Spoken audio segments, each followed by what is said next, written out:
right back, Charlie. Definitely.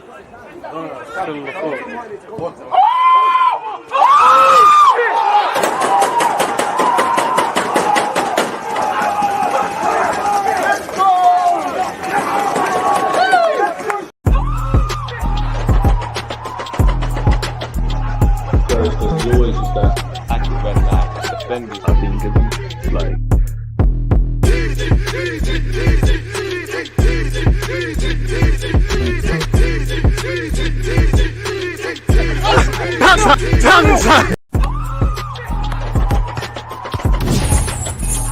There's always just that active red line defending. I think it's like.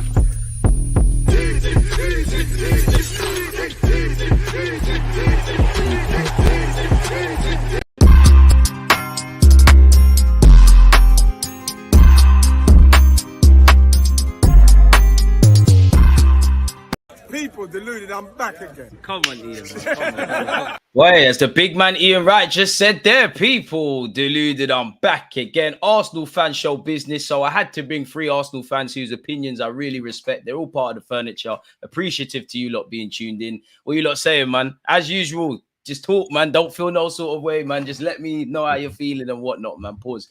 100%. Free flowing like the Arsenal. Is that what you want, DG? I don't, that's some light skin ish. I don't know about that. My guy. You're crazy. Light skin Chris Brown, you're crazy. Man,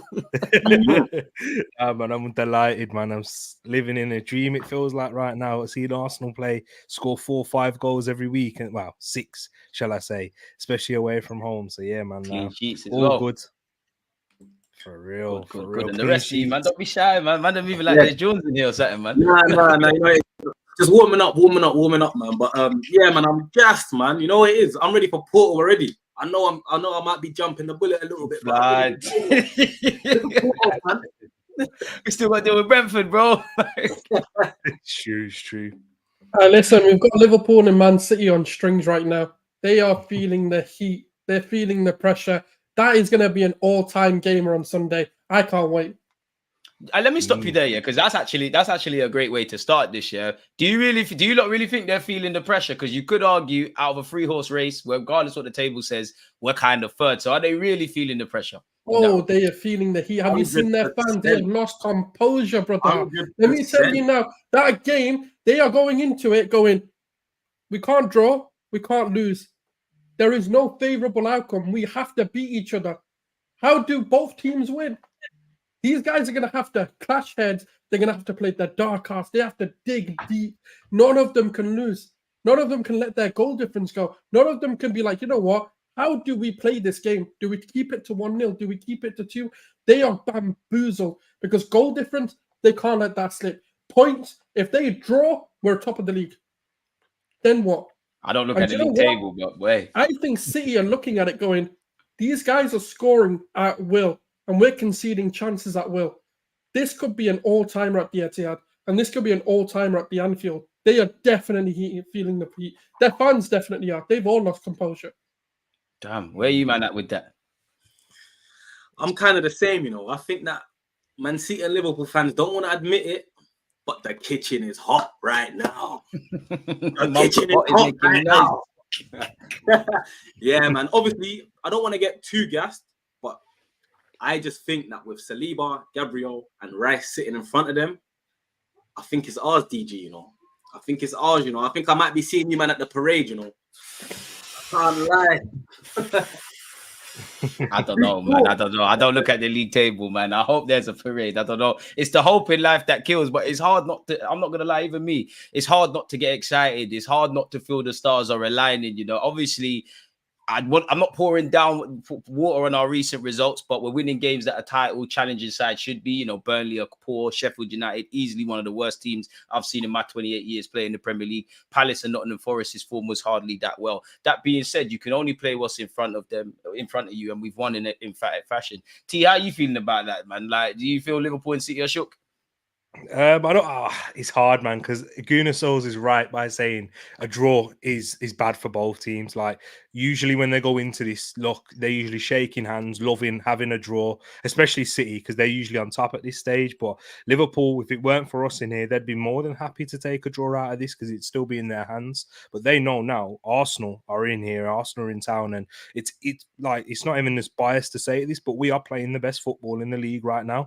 In terms of going forward, defensively, just everything as a cohesive unit is just working perfectly. So they are going to be feeling the pressure to some sort. But again, I like the position that we're in because the pressure isn't so much upon us. I think during the game or after the game, sorry, and they was talking with Thierry Henry in the studio, they were showing the percentages, and most people's favourites are Manchester City. Second favourites are Liverpool, and us being third, just because Man City been there, done it plenty of times, and Liverpool have that experience, whereas people still look upon Arteta, neutral, shall I say, even some Arsenal fans, and just think because we haven't quite done it yet, we haven't got over the line. But guys, let's have a look at what we see plain and clear. The football that we're playing, the stability that we're showing in and throughout the team. Like, DG, how many times have I come on here and told you about Man City defensively? Man United, you have, and I saw it against United. To be fair, even when United didn't score, you have said that. Even when teams aren't scoring, I'm seeing chances getting made upon them. Even when we weren't in our best point in the season at the beginning, we weren't letting Man United have that many chances against us. Man United, you could arguably say they were in a better state because of all the injuries that they've got now. So yeah, man, I'm seeing chinks within the armor. Liverpool, theirs is more mentality for what they've gone with because they've had so many injuries. They have been a little bit fortunate as well in terms of the fixtures that they've played, the teams that they've played in and around. I think it's 16th, 17th, 18th, and 19th in their last 5 fixtures, apart from the Carabao Cup win, which is against, again, a lower table Chelsea side. Yeah, we so won't talk on them. they are, so again, back to what Gunas is saying, it is going to be an all-timer in that, watching that, because yeah, whoever wins I say as well, yeah, this season is probably the best time to win it because people have already written us off because we've got to go to the Etihad, we've got to go to Spurs, to White Hart Lane, and we have to go to Old Trafford. Imagine winning the league at Old Trafford. Imagine beating all these along the way and then winning it. When everyone wrote us off, everyone said there's no chance you'll be at the Etihad, you'll not win at White Hart Lane, and you will not win at Old Trafford. This is going from bottlers to complete mentality monsters. That is the turnaround this Arsenal team can have. And even if we don't win the league, but we beat all of these teams along the way, that is turning a bottling team into crap. There's something here, and we've got to be fucking careful because Arteta's not here to play. He is here to win. Facts. So who's in the driving seat then when it comes to the Premier League race for you three then, man? Man City, man. I think Man City. You think Liverpool? Yeah. Because all Liverpool need to do is get past the weekend. After that, they don't play anyone. Yeah, but you know what is with the Premier League, man? Yeah, every game's hard anyway, man. Every game's hard. You can't just look at the Premier League and think if it's not the top 4, it's an easy game, man. You can go to West Ham. Yeah, man. Slightly. You can go to Fulham away and just get spun if you're not on your game. So like us. I would say Man City are in the driving seat just because they've won it 4 times before. The players that they've got, the mandate that they've got. I think it suits us. I think last season, everyone tried to pin us as we're in the driver's seat, and I think we crumbled. We was the hunters, yeah. I think this season now, people are kind of overlooking us and saying, yeah, they've done it last season and they flopped. So I think us being the underdogs and kind of being in the back lane, I think it suits us this season, you know. Yeah, I don't know, man. I'm with you, Ash. I'll give it to City because they're the big bad bullies. You could argue, you know, City, they're top of the pop. I mean, sorry, Liverpool, they're top of the tree, they're top of the pops. They're doing what they need to do. I do think, and I agree with what Ash said in that the underdog tag. I don't think for the players as much because they're not listening to the outside noise, but that could be favorable to us. I just think for the harsh thing for us is there's a reality where we take all our points, and in theory, if City and Liverpool keep doing what they're doing to a degree, it's still not enough, man. T, where are you at? Who's in the driver's seat then? Yeah, it's got to be Manchester City again because it's just falling back to what we know. As Jacob says, they're the favourites because they've been there, done it, and they've still got the best manager in the world, one of the greatest managers of all time, Pep Guardiola. They are managing their injuries a lot better. Their attack's really clicking in. Haaland, even though he's not been performing at his best, he's still scoring an outrageous amount of goals. 5 goals the other day. He's not even on form. No, he's not on form, and he still scored 5 exactly. So that's the thing. Phil Foden now is taking up a mantle, so they are improving and they are taking it upon week by week. However, as I said, there are chinks within the armor, and that's where we've got to be there, ready to capitalize. After this weekend, this could be in our hands, essentially, if there is a draw. But of course, we've still got to go to the Etihad. We've got a tough run of fixtures. I remember our runs are not nice. That's why I think, personally, sorry to cut you, T, but I think when you look at what happened in December, obviously losing in the FA Cup, take nothing away from what we've done, what we've achieved, how we've won.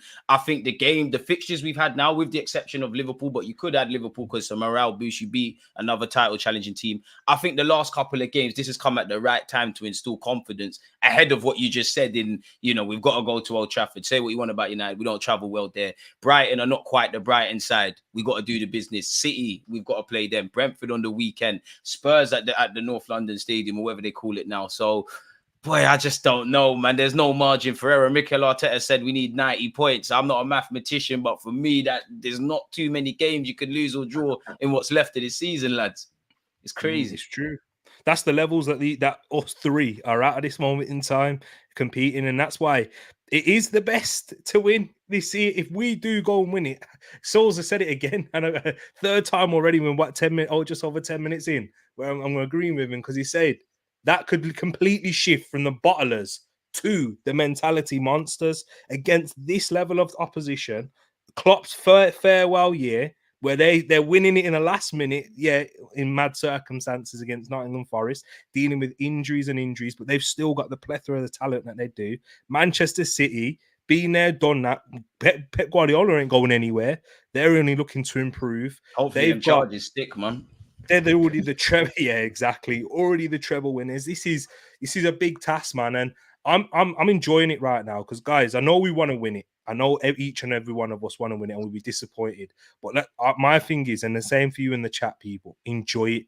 Enjoy the fact that we're here. Enjoy the ride. That's what Mikel Arteta says in the documentary. What's the most important, guys? The journey or the destination? It says it's both. It is the journey. It is the journey, but like, bro, it's the destination still. Like, there's no point chatting to a thing if you're not going to class still. Because like you can, what we're feeling right now and the confidence that where we've come from as a club, you have to appreciate that, and that's what we think of. That's when we're going to Sheffield United, and that's where we take enjoyment because we know we've been to Sheffield United and lost 1-0. We've been to these places and we're overcoming these steps, so that's where we take real joy and pride in terms of how we're reacting and responding, like against Sheffield United and West Ham, where we're dropping points last season, and we're seeing that these players mean business now. We're not dropping silly points at this stage. We're kicking in. We're getting into our best rhythm and having the momentum when it's most important. That's true, man. And I agree with you. Now, you have to enjoy the journey. You have to like where you're coming from. You have to appreciate where you've come from. But at the same time, like, as much as I like what Arteta is doing, we'll be here all day talking about the defensive stats, the goals, all the quality we're doing. Like, we are the best performing side table, not in the league. But I do want to see it over the line. I do want to look back a bit like last season. And there's something in history that paints Arsenal as being that sort of side, which is harsh. What do you lot think of this? Because a lot of people have been saying, it could come down to goal difference. Me personally, I think it's just a points thing. But where are you lot at with that? It's difficult. It's a tough one to say because no one really knows where Liverpool or City are going to drop points, or if we drop points. It's so much on a game-by-game basis, and things can change so quickly, as we saw last season with certain injuries in certain positions. But we're looking at a healthy position right now, and if we were able to maintain that with our squad and keep players fit, and if we're getting little knocks, then it's only missing a game or two for certain players, and they're still available for the big ones. Yeah, it could be by goal difference because I can't see Liverpool or Man City dropping too many points from this stage right now. Goal difference could be a big factor, but yeah, it's hard to say. This is more something that we can judge with about 3 games left to go. When we can literally calculate how much points each team is going to get, essentially. Where are you two at with that? Nah, if I'm being completely honest, and I said it from the beginning, DG, I think we're gonna win the league this year. Goal difference. Listen, I hope so, lad. Goal difference or not, you know what it is? Like, I don't want to say I've seen enough, yeah, but I think that the mentality from last year to now, I think it's just different. I think it's completely different. I think last season hurt Arsenal players more than other people know. I think like just the way that the media cussed us, the way that the other fans cussed us, Twitter. I think Arsenal now, I don't know. I've got a feeling. I've been down this road many times and I've been heartbroken. But That's why I'm not trying to go down it no more, bro. I've been heartbroken so many times, but I just genuinely believe that I've seen enough. Not just performance, but just mentality. I think I've seen enough now. I think we can get over the line, you know. I think we're going to have a good goal difference, and I think it's going to be tight at the top. But I think this is our year. What gives you the confidence, though, like in terms of a mentality shift? Like, obviously, you've articulated it well, the fans, etc. But like, what have you seen this year to suggest that, being devil's advocate? Performance. I think bringing in Declan Rice. I think Declan Rice is such a world-class player that I think that he can change the mentality in anyone's club. So I think that Declan Rice coming off of that Europa League of West Ham, coming into us, almost kind of being given the main man. Even though we don't have the armband, we still know Rice is the man. I think that the whole mentality is just, I think it's changed. I think you see Rice digging people out. You see Gabriel digging people out. Like yesterday, I saw it. I think there was a bit between Raya and Gabriel when they kind of messed each other up. And you just saw Gabriel going mad. Give me the ball there. Give me the ball there. And I think we've just got that winner's mentality now. And I don't know. Like I said, I think I've seen enough. I think that there's certain games last year that we would have got spun, especially in the last end of the season. But yeah, I think I've seen enough for us to win the game. Can I add to what you're saying, right? There's a few things I've noticed in these bigger wins that they're not happy. The one thing that I've noticed is Arteta isn't happy. The players aren't happy. They're looking at the micro things that they've done wrong. Don't let Jamie Carragher hear you, but go on. No. Like, genuinely, like, if you look at Arteta, he didn't really celebrate the goals. It's as if, like, yeah, you've done your job. And it's like, the mentality is different because it's like we've said, we should be beating Sheffield. We should be beating Burnley. We should be beating West Ham. And it's like, now there's that expectation. He's now sitting there and going, last year, yes, I praised you guys. And every time you did something exceptional, you guys got my praise. But this year, you're getting it over the line. We're going to get it over the line. And when you look at the players, for example, as well, not only, it's like the unity in the sense of they're blaming each other, but with unity. It's like a caring thing that they're doing as well. It's like they want to keep going. They want to keep driving. Even the players off the bench. Look at Fabio Vieira when he came off the bench. He had a point to prove to people. His turn of pace, his ability to just take on men. Like, it's everything's coming together. Reece Nelson isn't playing for a reason. Nketiah isn't playing for a reason. These guys are getting opportunities, and they now know. Like Kiwior, for example, look at him. He doesn't play like this if he knows his future at this club is in jeopardy. Raya doesn't play like this if he knows that Ramsdale can take his shirt back off him. Havertz, look at him since, Jesus has been injured. Look at Zinchenko. Like, Kiwior stepped up the biggest. He was a fringe player who everyone wrote off. Everyone, like, this guy's future's done. He's come in and gone, I can no longer sit here and watch this team and think I've got a chance. He's taken it on. And I think that's the mentality. Whereas last year, when these players got an opportunity, we were still like, yeah, I want Saka back. I want Martinelli back. I want Jesus back. I want, Partey back. I want this player back. But now, I know people want Thomas Partey for an addition. People aren't asking for Thomas Partey back because we need Thomas Partey back. No one's asking for Jesus back because we need Jesus back. We're asking him because it's an addition to the team. Do you know how crazy that mentality sounds? I think you're bang on, man. I think, form is one thing, but as you said, the players have to show something. And, as you kind of said, to be fair, with Jesus, Zinchenko, Tomiyasu, and whoever is out, you could argue on current form, they don't get into the starting 11. Now, I think I speak for everybody here when, those players who came off the bench looked relatively rusty and looked like players that haven't had minutes loaded into them. Like, are you not confident that we've got our squad here to stay now and we're over the injuries and everything is coming to play at the right time with 10, 11, 12 games to go? I know it's a difficult one to ask, but especially with Thomas. That's never a guarantee. But saying that, when I look at Fabio Vieira as an example, someone who sometimes he plays like part roles and then he gets injured, but his turn of pace makes me feel like there's something that's fixed. There's something that was wrong with him that's fixed. Because I've never seen him run this quick. Thomas Partey, like straight into it, and he's taking on men. Like people are pressing him, he's evading the press. And this is his first game back in what, like 6 months or something. Yeah, and he didn't look like he missed a beat. Jesus on the wing. Like, that is one of the most intense roles that we have, and he was fine. So I do think the issues that they had, they fixed. Of course, there might be another one where they miss a game or two, but I think a lot of the problems are fixed. I think there was a method to it as well, in terms, DG, of how we've slowly integrated them back into it, trying to prime them ready for this key part of the run.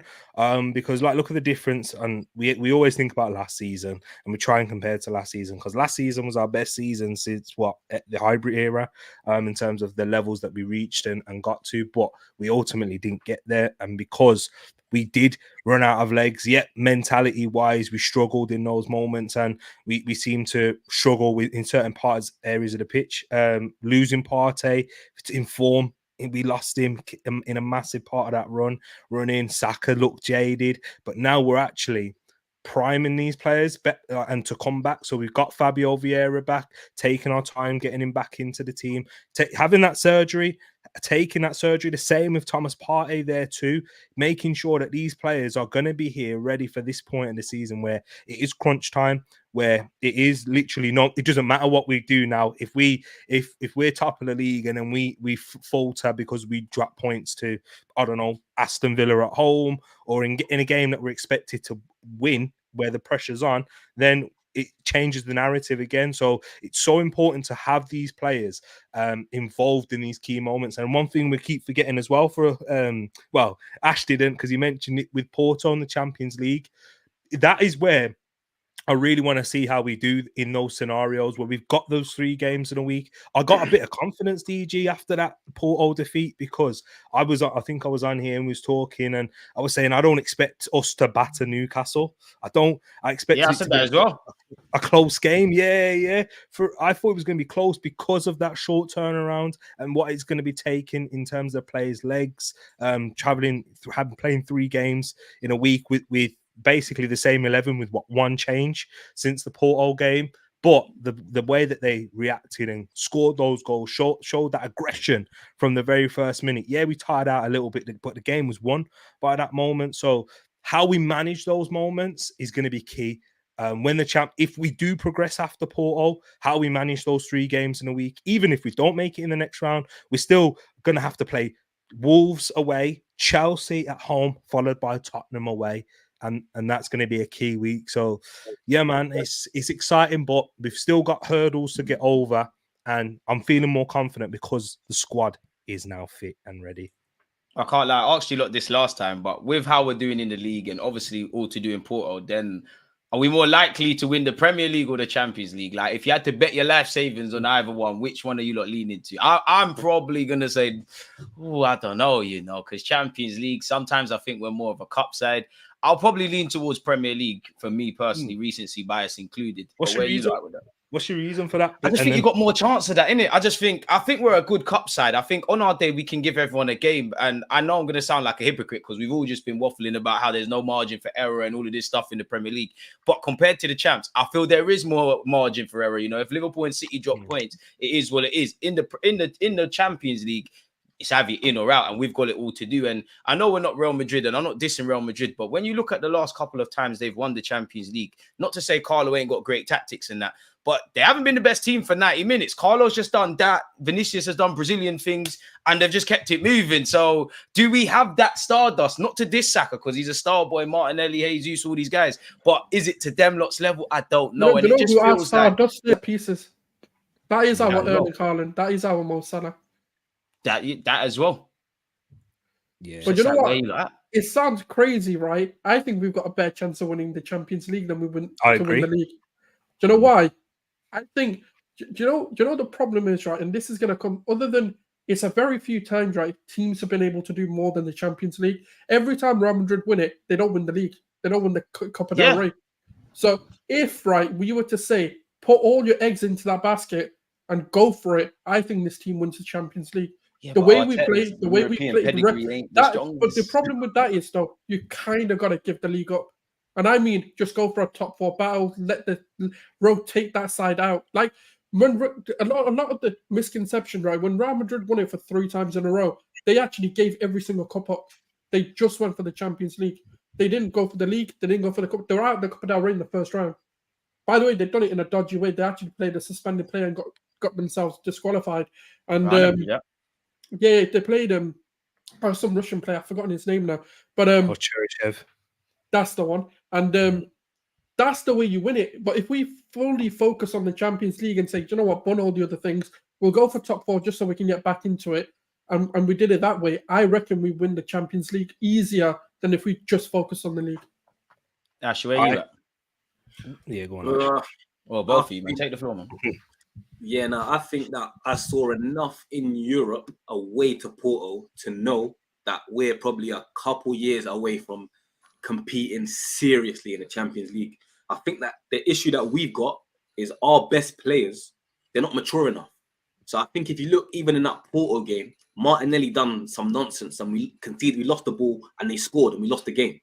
And I just think that in the Champions League, I think you need experience. I think that's why teams like Real Madrid or Chelsea can kind of have an average team, but they've got the players that have got that know-how in order to see out a game, in order to kill off a game.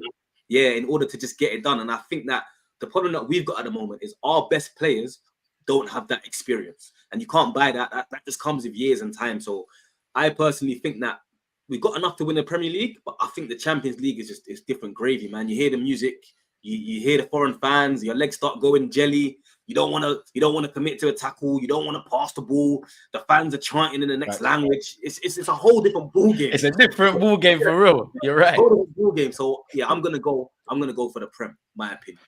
I hear you with what you're saying there, Rash. With in terms of the experience, and that's what we lack right now, being in that premium competition in a tournament. However, there is more margin for error within the Champions League than there is in the Premier League right now. I know you have 10 games or so. You can win the Champions. We could win the Champions League, winning technically one more game, as long as we beat Porto, and then we could draw the rest our way into that, or win, or we can still lose and we still have that manageable tie. Like for example, Porto. I remember in the round of 16 when the last time Real Madrid won the Champions League, they lost that first leg and they should have got beaten by more against PSG when Kylian Mbappe scored in the last minute in that game. It's quite similar to Galeno with that. And PSG were the better team away from home at the Bernabeu too. But then in that moment where they were able to capitalize, and that's what I've seen. And that to Ash and DG, that's what we have seen. When Arsenal haven't performed at their best this season, we've still been able to score late winners in big games and late goals. Luton, we're not performing at our best, winning late. We're saying Luton's a big game with the greatest of respect. And now we're saying Brentford. Manchester I'm United. being devil's advocate. I'm being devil's advocate. Manchester United. City, yeah. Yeah, there you go. City, there's one. Liverpool, we're able to win and take those big moments there. I just think my main reason in terms of the Champions League tends to be the best defenses get far in the Champions League and win. Chelsea, in times that they won it, Thomas Tuchel built that team off a solid defense, didn't score too many goals, but were able to keep games close and tight and then nick it with a little bit of luck. I think of Inter Milan even getting into as far as they did. Oh, Nana was one of the stars for them, in that campaign. Yeah, and probably quite unfortunate to lose in the final in the end. The chances that they created and limiting Manchester City.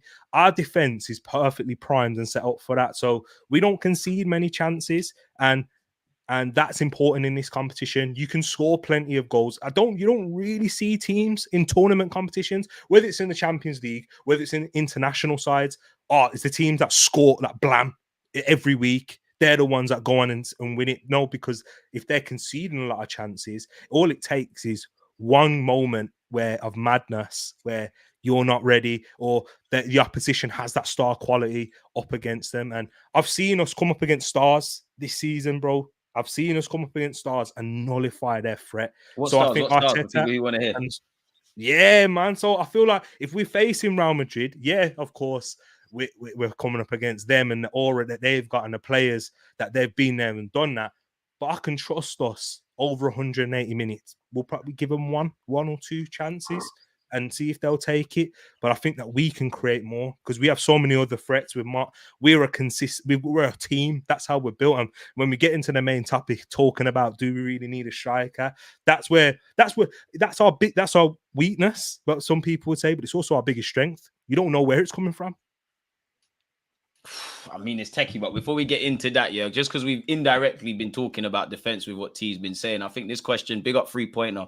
Our defense is down to the bare bones. Only Cedric was available. Saliba, Gabriel, Kirill playing every minute till season end. How do you lot feel about that? Because I feel obviously with our form and what we're doing and dealing with Sheffield United, and fortunately Cedric came on in better circumstances. How do you lot feel with that, man? Because it does kind of feel like that. Even Saliba, we saw last season what happened, and he's played every Premier League minute. How do you lot feel about our defensive depth?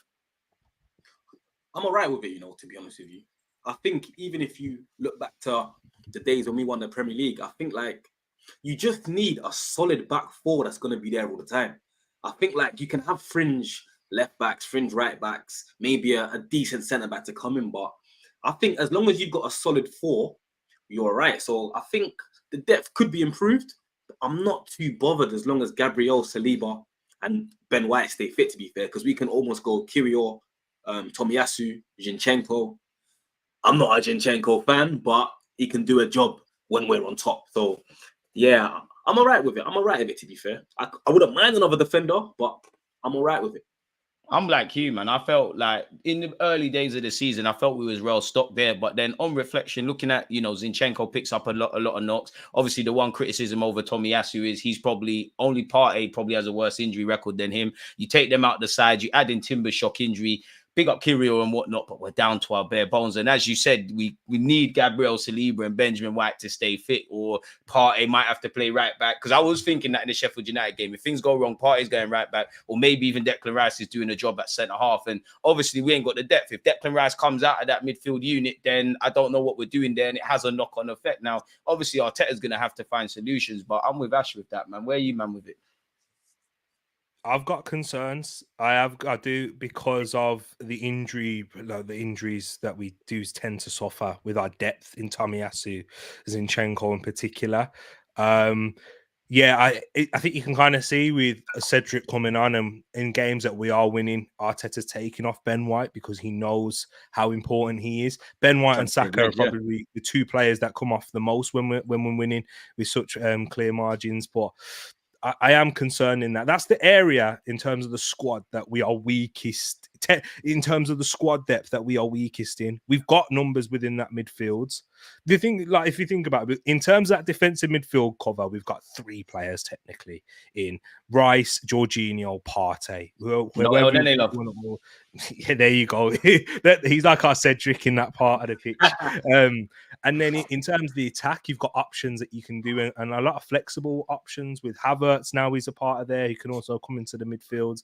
Then you've got Trossard as well, involved in that part of the pitch. Fabio Vieira, Emil Smith-Rowe, who got no minutes yesterday, and the same for Eddie Nketiah, Reece Nelson. And yeah, Eddie Nketiah and Reece Nelson, they're not at the level of where we are right now anymore. But again, like you can't. We played Nketiah from first 9 out of our 10 games of the season, and beating Manchester City was one of them. There too, so they are. I've got more trust and faith in Eddie Nketiah and a Nelson than a Raul Walters, for example, who would technically be the same in options in that part of the pitch. So yeah, we definitely need to get those two fit. And if we do, my thoughts on Timber. I'm a lot calmer. I'm trying to reserve my expectations a little bit because of the injury that he suffered. And how long it does take players to kind of come back. Because let's say he comes back against Porto, for example, and he looks great. And then, okay, we still have to take into account his body's still kind of adjusting, and he's going to be even more prone to picking up a little muscular injury and getting a sort of re-injury as he's reconditioning his body. So I'm not putting too much pressure on Timber, but we definitely need Tomiyasu, who He covers 3 positions in that defense: centre back, right back, left back, and then Zinchenko as more Japanese left Swiss back. Army knife, man. Yeah, because this is a great question from Vesta as well. You brought up, man. Yeah, man, and this is where I was going with the theme of it. Big up yourself, Vesta. He said if anyone's just listening rather than watching, who would you guys start against City? Kirill, Tomiyasu, Timber, Zinchenko, if they all came back at left back. Me, if it's a fully fit Timber, it's between you and Tomiyasu. I don't really care. It's one of you two. Zinchenko, one love, but it's them. We judging this on what Community Shield game. But I've seen enough. I know Timber 30. I'm willing to put my life on Timber. I know Timber 30. Like, I just know you're the guy. Like, I just know you're the guy. Like, I believe in him. Let's say they're all fit and we're playing Man City tomorrow. Who are we playing? Tomiyasu or Timber for me. Whichever one wants to go out there. I'm playing Kirill. Yeah. Kirill. I agree. I'm playing Kirill. I've seen enough. I've seen enough to be confident. He's not Kirill, my guy. But Yeah. I've seen enough to be confident. Okay. What do you mean enough? I'm telling you my reasons behind it, right? Because what you're doing is you're throwing Tomiyasu into the first game against Man City. No, but he's saying if everybody's fit. No, fit as well. He was fit against Liverpool. What did he do? He made us concede. He made us concede against Man City, Kevin De Bruyne. Don't forget, right, when Tomiyasu been thrown into these games, he hasn't produced. Yeah, he's also had some else, but let's remember what he did against Mo Salah. That's my guy. No. There's a few games in. I agree, but he needs a few games to get back into the rhythm of things, right? That's true. If like, for example, like he's played against Brentford, we had another game before City. I agree. I want Tomiyasu playing, but because none of these players have really featured, other than maybe Zinchenko, none of them have featured enough for me to sit there and go, yeah, I'm confident they'll come in and they'll definitely do a job. Whereas if throwing players in, I just don't like it. You put a gun to my head. I'm going with Tomiyasu and Viggy. Not to knock Kirill, but like you've hardly been tested. 100%. I'll tell you one thing. I ain't putting Zinchenko anywhere near this team. Yeah, Zinchenko, you might come off the bench if we need something, but Zinni, one love, man. Zinni, I'm more likely to put Kirill. I would say Tomiyasu, Timber, Kirill, then Zinchenko. On ability, I actually like what Zinchenko gives us, but I just feel the pros are not, the pros to his game are not being outweighed enough by the cons. And with Zinchenko, it has to go one way, or there's a lot of space and things like that. I'm just going with the people I believe are strong versus 1v1, man. So exactly. Yeah, man, that's me. Man. And remember who's playing on that right side, or who has been playing on that right side. Probably Man City's most informed player right now in Phil Foden. And we are I hear what you're saying as well, in terms of we've got some continuity there, Souls and Ash. We've got someone who's played week in, week out, and he's starting to really build. Time against Fulham away.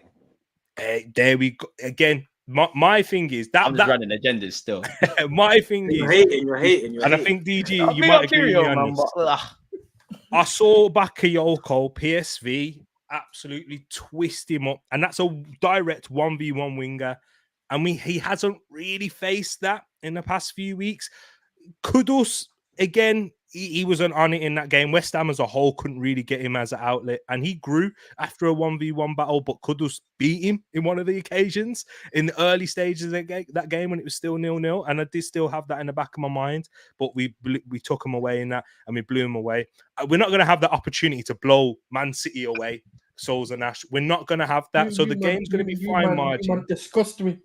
Disgust me. You're telling me man got ripped one time and that's it. No, he didn't get ripped one time. You got hooked at halftime against Fulham. You got sandwiched against PSV. You was quiet against Luton. West Ham didn't do nothing, but you got twist up 1-2 times. I like Kirill, but I don't want to run agendas against Tomiyasu. Gone to everybody's head. You're putting Kirill above bare man. No, brother, I'll be in big trouble if I speak. Speak, bro. Speak. This Arsenal fan show settings. We want to hear this. Speak. No one's right. No one's wrong. Speak, bro. Liverpool, Still got the things. We threw this guy in against Man City. Liverpool, we got pammed. Yeah. I will play him if he is fit. And I mean fit as in he's played a few games, not just. No, I hear that point. I hear that. But I guess that question was just assuming that sort of stuff's happened. All right, if all of that is okay, they played a few games and they're ready to play. Okay, then it's Timbers first.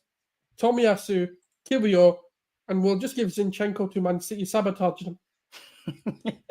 So what? Are you not 100% convinced on Kirill as well? Go on, T, before you answer that one. This is what I'm saying, DJ. I'm not convinced he's our best 1v1 defender. I like him. I want our best 1v1 defenders there. We've seen enough from how Timber was against Bernardo Silva in the Community Shield. He was excellent in that 1v1 battle. In possession there too.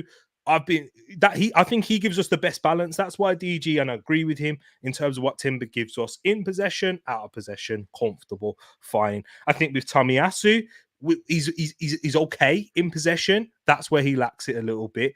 But 1v1 defensively, he's probably our best 1v1 defender at the club. If we're talking about an out wide position, Arteta said he's both-footed as well. I'm here to run agendas for my Japanese brother. I can't lie. Exactly. Like Tomiyasu, let's not forget as well, Souls. We don't know what Kyrio's going to these men are fit as well. He was starting above Ben White before at one point in this season. It was when he got injured, he lost his place and Ben White came in. I think that's more because, again, Ben White was nursing through an injury, but that's because the level that Tomiyasu was in, he was performing exceptionally at one stage. So going forward there too, which surprised me, but I want my best defenders.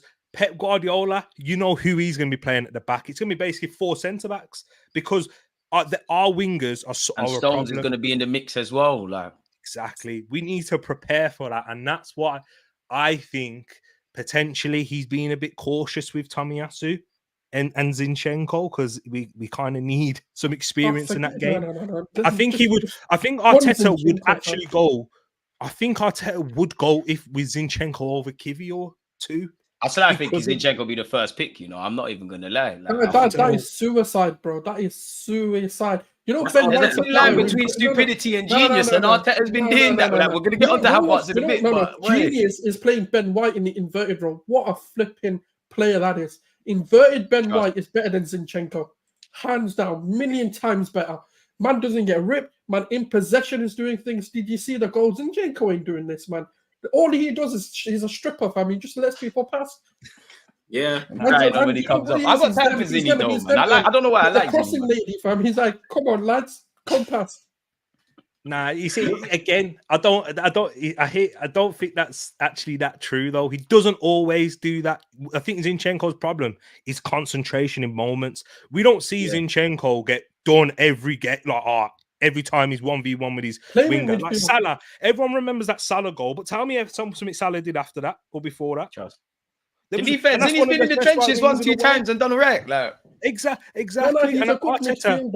And Arteta spoke about him and he said, what I love most about Zinchenko is he still has that strong personality. He didn't stop playing. He didn't stop taking risks. And one of our chances, our big opportunities at Anfield came from Zinchenko taking that risk, playing the ball through into Ødegaard, who gets it out to Saka, and then we're in 1v1. But if you have Thomas Partey, there's no need for Zinchenko. Play Ben White in that inverted role. I'm telling you, you'll see. But my point is experience in those moments, managing and being involved in these high-pressured games. I haven't seen that from Jakub Kivior yet. All right, fair enough. You forget Kivior for a second, right? But even with Zinchenko, like when we're talking about high moment, Trent, what happened there? Isn't that a high-pressure situation? We just scored. We're in the lead, and we need you to defend. Yeah, that's what I was gonna say as well. Yeah, don't you think with Zinny, like you say, he hasn't been ripped and this and that, but he gets ripped at the moment when we need him to step up. And that's the killer with Zinchenko. It's not like he gets ripped week in, week out, but he gets ripped in the moments that we need to be solid. So when you're talking about concentration, DG, it's like, I agree, but it's like, I don't know with Zinny, man. For me, Zinny's just he's a Man City rent boy. Ever since he went to Man City and I saw Kyle Walker and that give him a little knuckle on the head, I said, yeah, that can't be our big man. That can't be our big man. No, it can't. That can't be our big man getting little man like that. So I'm done with Zinny. I think Tomiyasu's good, but Tomiyasu needs a good run of games, man. You got to stay fit, man. If you don't stay fit, he might have to, I don't know, Thomas, man. I don't want to say it, Tommy, but we need people that are going to stay fit because you actually look through half our team, and I was thinking about this. Who is actually durable, Really, the vast majority of our squad pick up knocks. Zinchenko gets knocks. Jorginho gets knocks. Vieira gets knocks. Nelson gets knocks. Smith-Rowe definitely gets knocks. Partey. There's only a handful of men that stay fit, and I think that's something Arteta's got to address. I think with me and Zinchenko, I just accept him for what he is. Like, when he signed for the club, Arteta's talking about he's an 8 and a 10. He's playing in midfield. He's played enough games to improve defensively, and I think he has improved, but it's not enough. He don't think like a defender. Kind of what T's saying is concentration. It's like, from what I've seen with Zinchenko, the only time he kind of concentrates is when he gets back in that defensive line and then he switches off. And we all know he inverts. He's a flight risk. I do have a lot of admiration at the time of when Zinchenko signed for us and how he changed our system. But the better we get. And definitely if we address our midfield, like I said earlier, the pros of Zinchenko and creativity, it's a good added layer. It's like having mac and cheese, but you're not the main meal in it. You're a good side filler. But yeah, man, like I just don't know. I'm definitely not playing Zinchenko if we need someone to defend. Anytime he plays against Salah, against Kudus, any winger, you name it, I'm gonna be shook for him. I'm gonna be shook for Kirill. Timber, the case study, I hear it, it's not there, but I believe in Timber in it, and I believe in Tomiyasu. Like that's just me in it. But I like all of them, man. It's different horses for different courses, isn't it? Really. So, yeah. But hey, I just know Kirill's at the bottom of all these duns. That's all I know, man. Like, man, I can't agree with you, DG. Still, I can't agree, man. I think Zinni's, like you said, he's a stripper, man. He's a rent boy, man. I've seen enough. Yeah, but Kirill couldn't do the inverted, bro. We had to make it basic for him again, man. Man could have kept Tierney for that. Like. Benjamin's having to invert, man. Like, handicap youths, man. I'm not on it. No, but that's a revelation. Come on now. Ben's saying he's mad quick and that. Who's seen this Kirill pace? Again, it's the Olympics. If he wants to play for Poland, fair enough. I thought we was doing this football thing, but and I'm not even dissing Kirill. I like him. Remember he did well when he came in for Rob Holding. Exactly. And remember what the question that Vesta said? Yeah, against Man City. Tell me when you've seen Zinchenko get rip up against Man City. By the way, he played against Man City at the start of the season where we kept a clean sheet.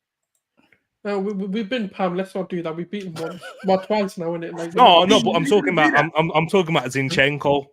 There has been other players at play when we've conceded in those moments. Again, you know when you brought up Tomiyasu, he was one when he was playing right back, not Zinchenko. Yeah, but I didn't back for it. I said Kimi Akuya and played against I know, but I'm just saying in terms of Zinchenko, I think Arteta, and that's what me and DG were arguing. Yeah. Crap, we're playing against Kirill. How do we play against him? I just know you can't slate Zinchenko if you're rating Kirill for getting clean sheets against Sheffield United. They've all played. It's got to be Timbers for me first because he gives you everything you want. A bit on the ball, defensively. Yeah, then Tomiyasu. Yeah, Timber's first for me still. You see this Timber thing, yeah? Listen to this. I love Timber. But man just come back from it's not just the fight. No.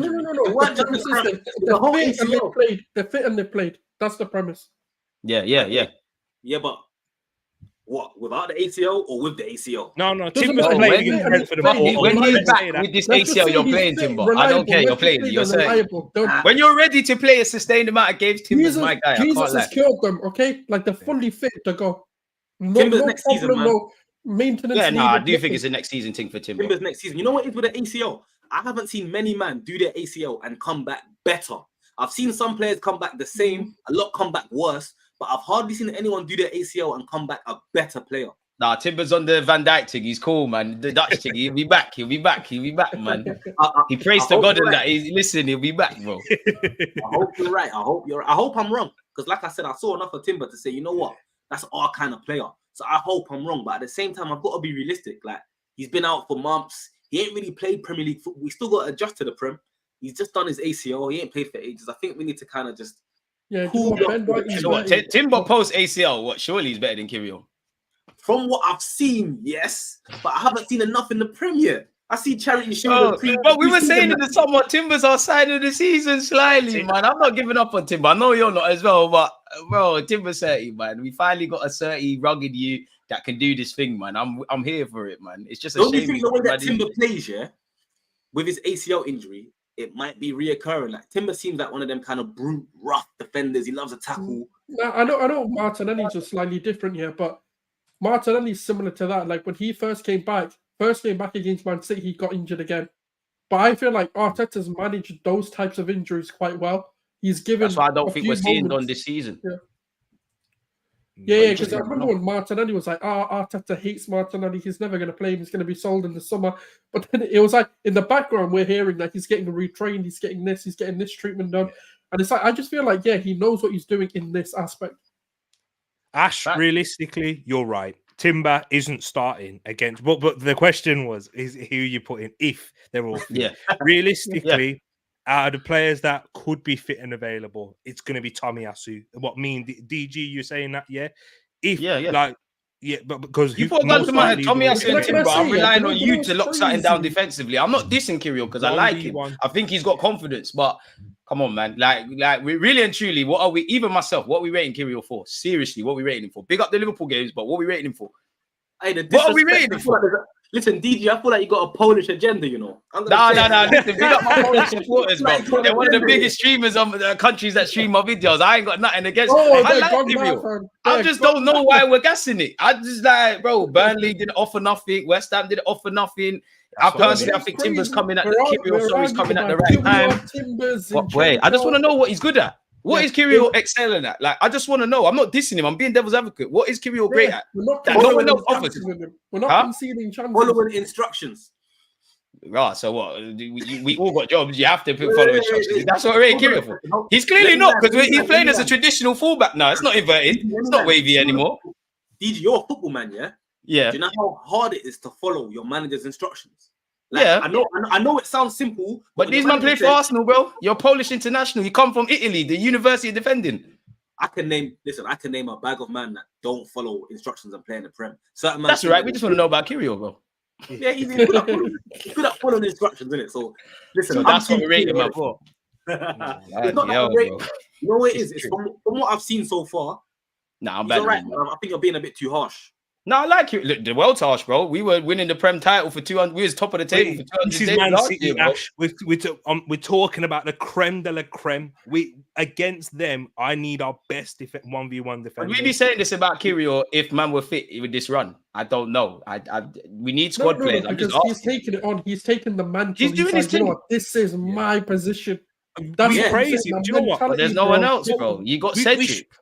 Exactly. We should technically be praising him because he's our fourth choice left back. Like, we're down to our fourth choice, and he's playing well enough, and we're still winning 6-0. He was the fourth choice. He was. He still is.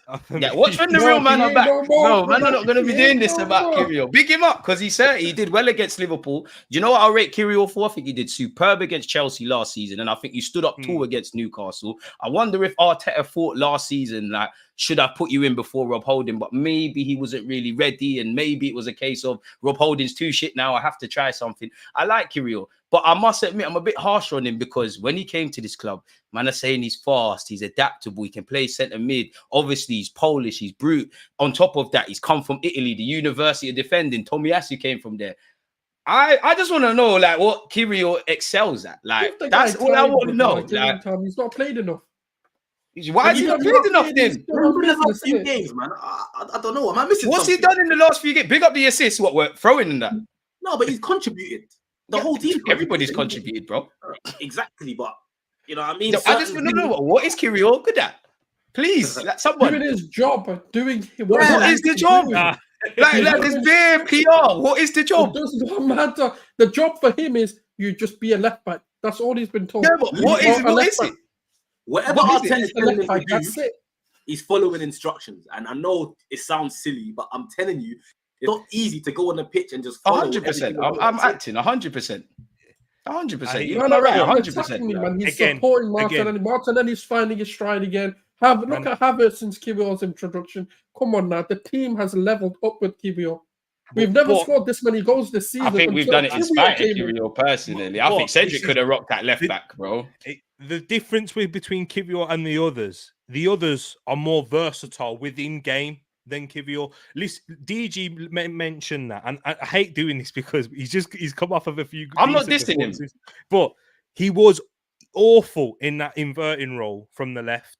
What Tomiyasu, Timber, and Zinchenko? That's a mistake from Arteta. No, he's rectified. Yeah, it was a mistake. You're right in terms of that, and that's he got criticised for it in that Fulham game. But what they allow you to do is, okay, if I want to go to a flat back four, I'm doing that. Let's not. And when people, this is why I'm having to defend Zinchenko here, because he played against Liverpool in that first half. He played against Manchester City for 80 odd minutes until he came off. Doku came on and people were saying, oh, Zinchenko against Doku. He took the ball off of him in his first dribble against him. So my thing is, Zinchenko, Tomiyasu and Timber allow you to change shape multiple times in a game. And against a Manchester City, you need that. You need that tactical versatility to be able to when they change up their system. Certain man That's what ducking out headers and that as well, like putting on boots while teams are attacking. I don't know about. And Zinchenko's aerially very good. That's one of his best defensive attributes. People remember he's one of the best aerial defenders in our team. Zinchenko.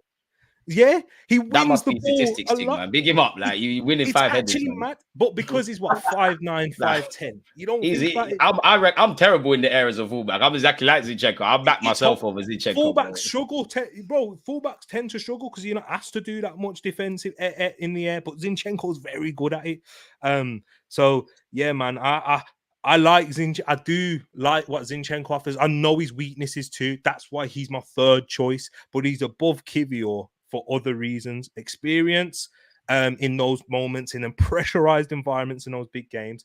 Tactical versatility is the second big one. What he allowed you to do. You want him to be just a fullback who's out wide? He's done that. Did that against Liverpool in that game. They had nothing coming on that side. They were trying to attack Ben White in that game, in fact. Remember Zinchenko last year against Man United? I'm sure, and Trossard scored. But we were talking about how much we missed. I don't remember that. I wasn't watching the game. I wasn't watching the game. But yeah, that's so what? If Kyrio's still, banner aside, I like Kiwior. I like what he's doing. I like his confidence. And if you're not going to be someone that's going to, take Gabriel's spot at centre half or at left back, just be competent in it. But he's still linked with moves to Italy, innit?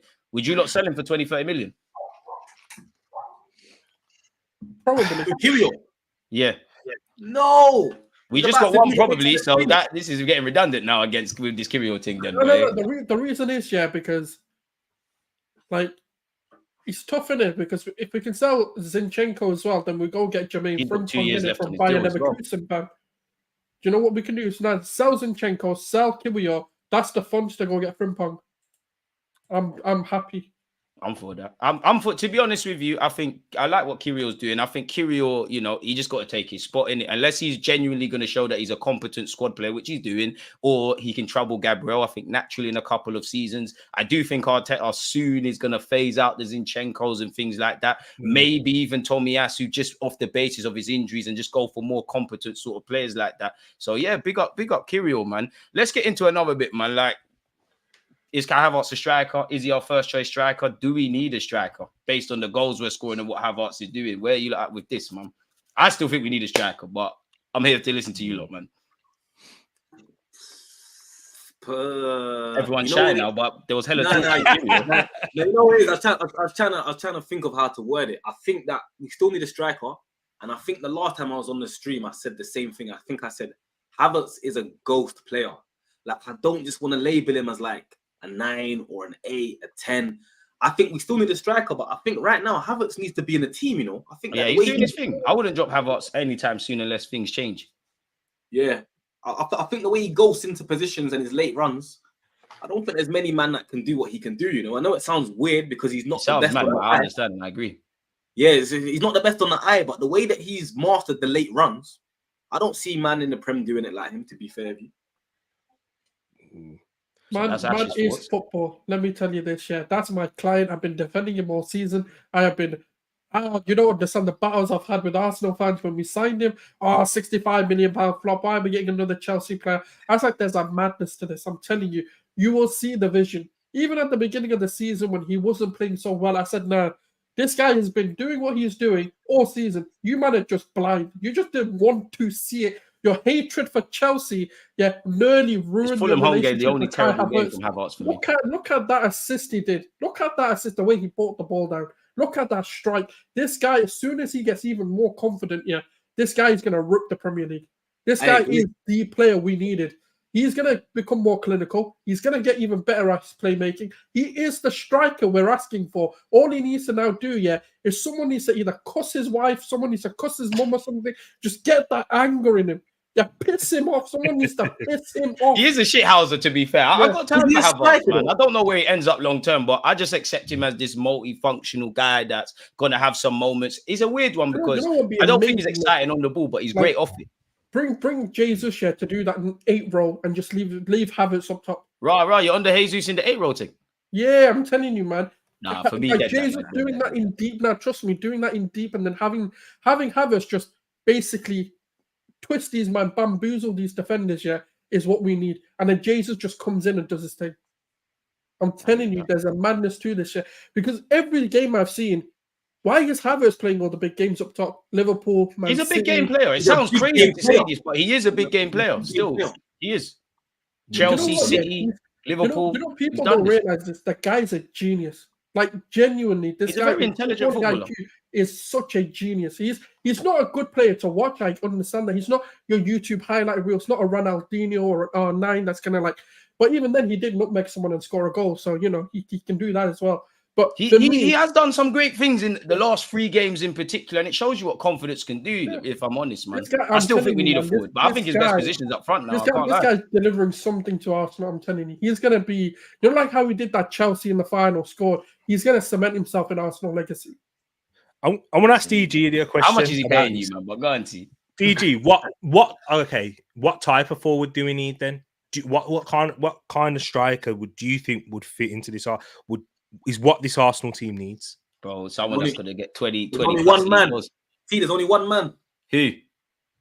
Ivan, man. We know. Ash. I like Tony. Do you know what? I don't think there is a striker that I'm 100% convinced. I do think the striker has to be able to do the general play and all that kind of jazz, a bit like Jesus and a bit like Kai Havertz. I think some Arsenal fans are living in a fantasy world that the striker is just going to stand in the 6-yard box, score goals. I like Sesko personally. If we're going away from the Vlahovics and the Osimhens, I think Sesko is raw, kind of like that. Now I'm starting to believe, though, and I don't really know a player to give an example, but I'm starting to believe Arteta might try and find one of them guys that can play up front on the left and the right, and they can bring in goals so that we can do this Havertz and Trossard stuff. Who'd you say? Pedro Neto. Even that, he could be a false 9. But then again, his injuries not great though, man. Yeah. I think he's another player that. What about that Victor? Gayokes or Guy? I can't lie. The more I educate myself on the Sporting Lisbon guy, he looks like the one, you know. But I am not informed to be offering opinions. I like Ivan Toney. I'm a fan of Boston. Really is like, as much as it hurts, as much as it's a dagger to the heart, Vlahovic is the striker we want. Arteta wanted him, so go grab him in it. Like you tried to scout him. No. You betrayed us now. That's it. You don't take my call. You're gone. You are dead to me. You are never coming and playing for my club again. This is the thing. Like DG, you said Sesko. Would you be happy if Arsenal bought Sesko in the summer? Yeah, but I have to, you know, if we're going for like we said, if you got the Vlahovic's, Osimhen's, Tonys, them kind of man up here, and then you've got the Fergusons, the Seskos or whatever, I have to accept that at the point of you signing for the club, you're not going to get the 20-30s. You're going to be very raw kind of thing. So I would personally accept that. I understand Arsenal fans were trying to fight for the title. By that logic, next season, we want a ready-made thing, but he's young, he's impressionable, he works the channels well. There's an element of ruinous, but then again, Mikel Arteta has shown me enough to say he can polish players. Like we're not caring right now about Kai Havertz's 65 million. As much as I was bantering Kirill, you're looking all right. And there's been several others. He hasn't made it's sad because if Jesus could get these goals, that's the man, innit? If Havertz can get the goals, that's the man. But unfortunately, it's not, man. So I'm starting to think we're going for them Seskos, them Fergusons, them kind of development kind of strikers. Yeah. I'm not too keen on Vlahovic, but it's just the basis of Arteta. You try to grab him now. Many people say try to get Mudryk. Would you say yes? You know, Openda from RB Leipzig. I do like the likes of him. He's decent, and he did it in France before. The reason why I asked you that, DG, is because it goes back to the question: do we really need a striker? If you were going for a Sesko or a Evan Ferguson, which I think I agree with you, if we can't get a Toney because he's priced out of a move, or you know, Osimhen because he's going Chelsea, etc. And so I actually agree with you in terms that I would take those. But that means that we don't really need a striker to come in. No, we do, man. We do. Well, right now, let's be very honest. Yeah, because DG, because you're saying if we bring in a Sesko, he's not going to come in. He's not going to come in and play 38 games in a season. Yeah, but if you bring me at a minimum, and as much as I'm going to be a hypocrite and I want 20, 30 league goals, if you're bringing me 10 plus, 11 plus goals, Jesus stays fit and he does that, and all the other players, great. And I know right now we're scoring goals for fun. The goals are being shared around. But let's not forget, you know, several moments when the pressure's on and we need a bagsman, or times we've been in issues. I genuinely think we need a forward. I genuinely think sometimes, as much as we said earlier, in it with Havertz and that, sometimes you just need a gunman up there. I think we need a striker, honestly. No, but that's why I feel like a Sesko would be better, because what we actually need is a plan B. We don't actually. This is it. Yeah, articulated it perfectly. Yeah. Yeah. Because like, for me, do you know what would make the most sense, right? Bringing in someone like a Jamal Musiala, someone like a Pedri, someone, you know, that's a goal-scoring midfielder. Someone who can play that sort of left-centre mid-role and make the late runs into the box off of our striker. Because the goal king fluctuates at Arsenal, you know. You look at this squad. Yes, we're scoring a lot of goals. Who really has the catalogue? Be serious, man. Who's really got this catalogue of scoring goals? It's Bukayo Saka, and he's 22. You know, Martinelli's shown he can do it. Odegaard's shown he can do it. Havertz has bagged 1-2 goals here and there. Jesus on occasion scores goals and whatnot. But Saka is the only one you bet your life on. Now I'm a hypocrite because Sesko ain't got a strong goal return. But I think we're missing a trick there, man. I think when the sun's shining, we're scoring goals and we're doing our thing. But I just think we need that. We need, if they're not going to get 20 league goals, just another one that is going to add to the Sakas and the Martinellis and all of these guys with at least 10 plus. Is it for me? Then they're the perfect strikers. What I said. If he's at the right price, Ivan Toney is that man. He's the one who's got the the right price. That's the most important. Pay the money, man. You got to pay the money now, man. Is he worth it though? This is my only thing. 50 odd Lacazette settings. I'm on it. Nah, because in terms of ability, he's scoring more goals than Lacazette. It's simple. Yeah, no, I'm not dissing him, but I'm saying 50, 60, the Lacazette kind of price. I'm on that. 80 to 100 for Ivan Toney, safe. Yeah, I would pay 50 to 60 million pounds for Ivan Toney. Not if it's more than that, and Brentford and want more, and they can get more than that. Sorry, I'm walking away with it just because the deal in terms of his age doesn't make sense. But if we're talking about players' quality and what they can offer you, or outside the box, he's brilliant at hold up, link up play. The same way that we like to have versatile options in terms of Havertz, who's Gunnar praised Havertz, and I've had to do the same here on DG's channel with Gunnar Lee in the past as well when things weren't going great. Even Watkins would be a shout off topic, but go on. Havertz gives you that. I can go long, or I could play it on the floor. I'm technically good enough to play it on the floor, and I'm aerially strong enough and physical enough to be able to play it in the air and compete for the duels. That's what Toney gives you, and he's the best at that and competing for duels. And he's brilliant with the ball to feet as well. And I see people saying he's too slow. Guys, we don't need electric speed from our central. Carl, I don't believe the pace striker. We've got electric speed out wide. If we can add another player out wide in that, whether it's a Neto, if Arsenal do go for him, a Nico Williams, that's where we need our speed. Directly through the centre, I don't think we necessarily need that in there. So because it's a selfless job being a striker as well. I know Havertz is scoring shots out scored. He's very selfless playing for Arsenal with Jesus and that. Yeah. What is it about Toney that don't move you, those souls? What is it? I don't know, man. Just something tells me this guy is a Brentford player. Like it's that tweet, isn't it? It's that tweet. It's that tweet. Get over it. No. Forget all that. Forget all that. For me, he might give us the betting things as well. We can all become rich. Just in my gut, right, tells me this guy is that sort of mid-table. He's good there. The pressure's on him. I don't think he'll deliver. I think Spurs or something. I don't know, man. I just think there's better out there. I like the Watkins shot. I think he's better. I'd rather Sesko. I'd rather like a Gayorka. You know, really what I'd actually want? I actually think we need a midfielder. We need a midfielder. Yeah, get me that left eight and get me a striker. We're cooking. Sign. I'm watching this transfer really closely. Is Zubimendi?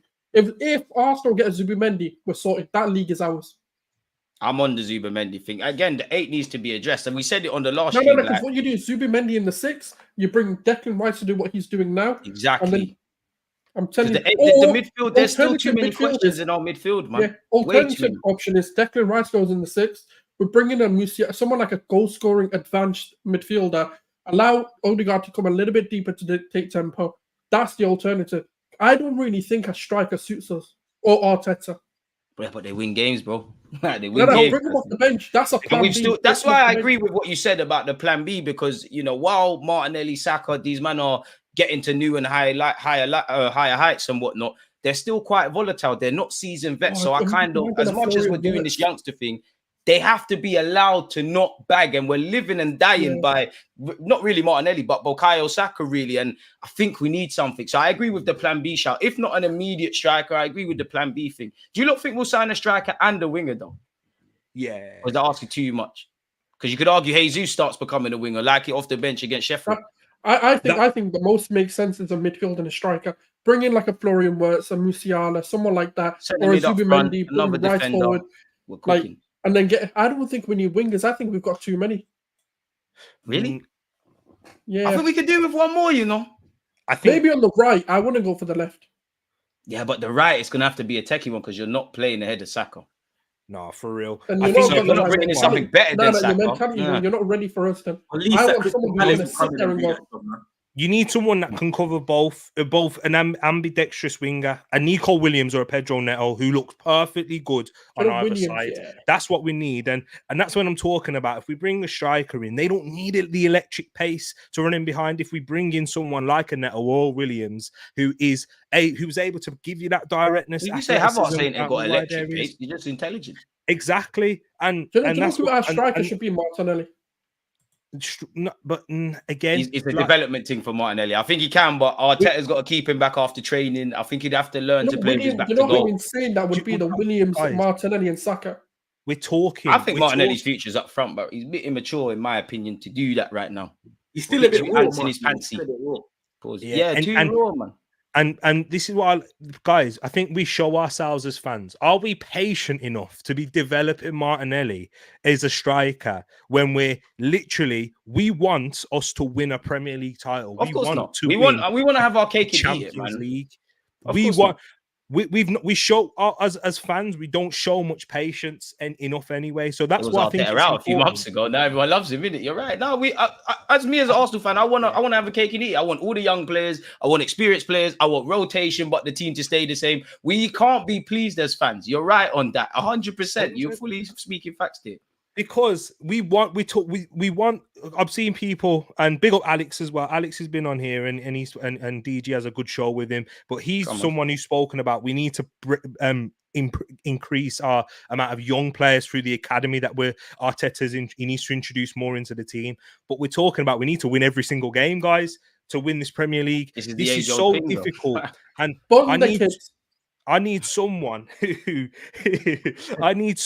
who's a striker who's got a proven Premier League record, which Arteta definitely sees as an important factor, as we've seen with a lot of his signings. But okay. Let's say Ivan Toney's one. Who's the alternative? Because if, for example, we know what negotiations are. Yeah, if we sit there and go Premier League goal scoring, probably the most attainable forward on the market, Styling. So like we're screwed because Brentford are then going to say we want 80 million. Because if you really want this player, go pay it. No, but he's got a year left. They're not in a position to do all of that. I think Tony's the one that everyone will circle back on if they don't get their first choice target. I don't think Brentford give a shit. They'll lose free. But look at the David Raya deal, though, Souls. Look at how that happened. They were asking for 40 million off Tottenham. Tottenham walked away, and they had to send him out on loan in the end because he had a year left on his contract. We are in a strong position, and we can walk away. And Send that's Eddie why there on loan, man. No, but that's what I'm saying. Let's say, for example, if we walk away, we have to be serious about walking away. Who's the alternative that's proven? Arsenal have proven to be serious in walking away, and we get Watkins going to be bread though. Yeah, and that's it. So we've shown that we can do that, and we have alternative options. Trossard Mudryk deal doesn't that shows it to you. Even as fans, and as fans at the time, we were calling like, "Oh, why aren't we showing enough? Why are we letting Chelsea outdo us?" Arsenal were calm and patient. Vlahovic is one that he spoke about, and then yes, we walked away from that in the January, and we didn't even sign. We got ghosted. Let's keep the word. Yeah, he aired us. Okay, we got aired, but we didn't panic. We didn't panic and go and we have to sign someone else there. That's true. That's why I think Arsenal will be patient throughout this. And yes, we're interested in a striker, but I think Arsenal will do a deal if it's right for us, essentially. You might be right because Martin Odegaard happened that way. Yeah, you go. One of the best signings Arteta's made. And we're so patient with that. Then I remember the meltdown over Emi Buendia too. You see, one guy I believed in was Martin Odegaard, Wondergaard, the class region, but my sort of guy, closest thing to Santi Cessa knows what we got, man. Yeah, amazing football. Magical to watch Odegaard, man. We're in a strong position right now because yes, we I think we need a striker for our future development, our future part of the project, you know, phase 5 and all of that. But we scored the most goals in the Premier League right now. No one can come to us and say, "Oh, we're gonna, give us the money. We know you need a striker." Remember No, December though.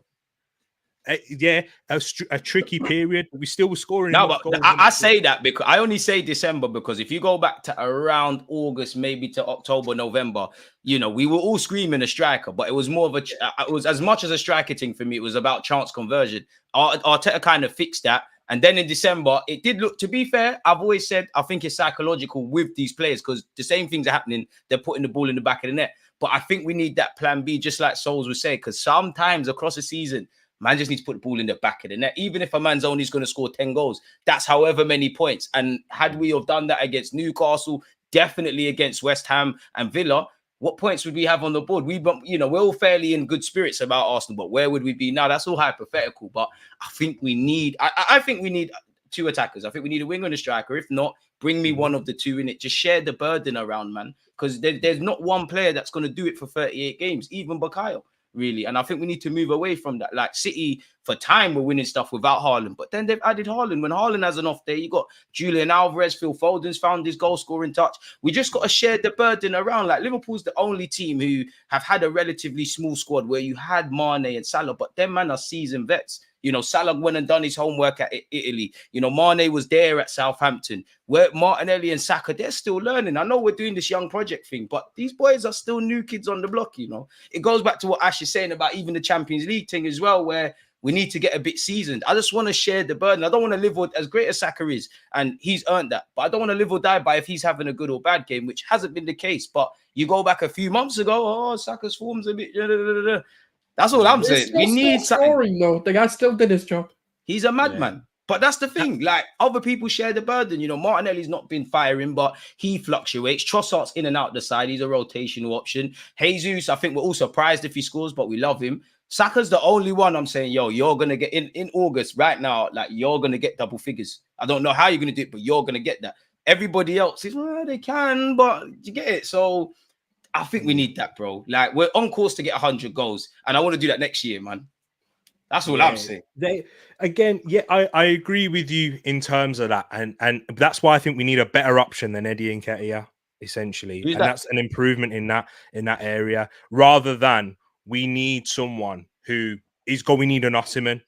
We need someone who's going to change our system, because you're going to have to totally cater for him, pay big money. You're playing him every week. Big wages. Osimhen's a flop waiting to happen. That's why I'm happy with the Tony thing, no Souls. That's why I'm saying, like, he doesn't have to play every week. He doesn't even have to start in our best 11 per se. But you know, in certain situations, you can bring him on. He's gone to the Etihad and bagged 2 goals. He's gone to play against Liverpool, scoring in a poor Brentford side, and he's done it. And he might even bag against us on Saturday. He has the technical ability. Do you know what the thing is? Because I follow Tony in his career. His talk, the people what questioned him, guys, when he was in the Championship, was, is he going to score enough goals? Because technically he's got the all-round game, but he doesn't score enough goals. Then he's gone and proved them that as wrong. He broke the record until Mitrovic did take it off of him the next season, and then came in the Premier League and slapped 20. So his game is actually outside of the box, but he's developed that in the box play and being able to be a goal scorer. And that's why I think he'd be perfect for this team. And that's why I want that type of striker. DG said a Sesko. I'm with that. And Evan Ferguson, I'm with that. Souls, you were talking about Gyökeres as well. Again, from what I've seen of him, I can't say with pure chest I'm with that, like I've said with the other 3, because I haven't seen enough. But the profile, I like it, and that's the type of forward who I really wanted, but that ball throw took him. Rasmus Højlund. I was with that as well. I had to keep quiet on his initial stuff at United, but yeah, that would have been lit because he could come in and out the side. We need that. We need that. Where you man at with this question? How do you guys want the Pool City game to go? Personally, I want a Liverpool loss. I kind of think City need to lose, but I don't know, man. A draw is... I don't know, man. You don't answer that. I don't know. I want Liverpool to win, you know. I've looked at Liverpool's team. I get that it's the Jurgen Klopp party and his last year, and let's try to do this emotional thing for Klopp, but they're not good. Like, and I'm saying it like they're not as good as it was before. I don't think that their midfields are that good. I think obviously Salah's still world class, but he's a bit off of it. Gakpo, let me not even talk on Gakpo because Liverpool fans come for me on Twitter all the time. Gakpo, not good enough. Darwin Núñez, he's a bit. I don't know if he's good or not, but I like Darwin, man. He's so big. He's confusing. Like I don't know if he's. There's something likable about him, but not at the same time. You know what I think it is? I think it's his hunger. Like he's got he looks hungry. He looks like he's got South American thing, yeah. He's got that South American about him, but I don't actually think he's a good player. And I think if you actually go through Liverpool's team, I think out of the top 3 teams in terms of us, City and Liverpool, I think that they've got the weakest squad. And that's substitutes. That's in terms of depth, 100%. I think that they've got the weakest. So for me, I'm going to go for a Liverpool win because I think Liverpool will have hiccups. I think Liverpool are getting away with a lot of stuff right now and they're winning on fluke, on last minute. That's why I'm getting annoyed with them in City, bro, because they're getting it done at squeaky bum time.